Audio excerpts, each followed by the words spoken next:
Les OGM ont été inventés il y a 10 000 ans. Dès le néolithique, les humains ont entrepris de contrôler l'évolution des espèces animales et végétales. En sélectionnant les individus présentant les caractères les plus avantageux, ils ont peu à peu modifié la nature des espèces domestiquées. Ce processus, long et empirique, a profondément transformé le vivant. Le bœuf en est un exemple révélateur. Issu de l'aurochs, un animal massif et difficile à domestiquer, il a progressivement été sélectionné pour devenir plus petit, plus docile et plus facile à élever. À l'époque gauloise, il mesurait environ 1 mètre au garrot, bien loin des 1,70 mètres de son ancêtre sauvage.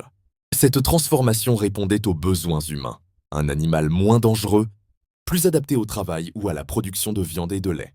Le mouton a connu une évolution semblable. Sélectionné pour la qualité de sa laine, la quantité de sa viande ou sa capacité à se reproduire facilement, il ne ressemble plus guère à son ancêtre sauvage. L'élevage est ainsi devenu un outil de modelage du vivant, au service des attentes humaines. Le blé illustre également cette domestication.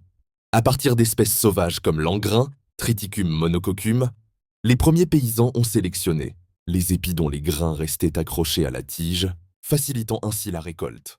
Ils ont favorisé les plantes les plus productives, modifiant la structure même des céréales au fil des générations.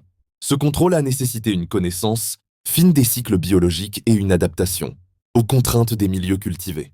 En sélectionnant, en croisant, en semant les graines les plus prometteuses, les hommes ont dirigé l'évolution des espèces selon leurs besoins. La néolithisation est donc bien plus qu'un simple changement de mode de vie.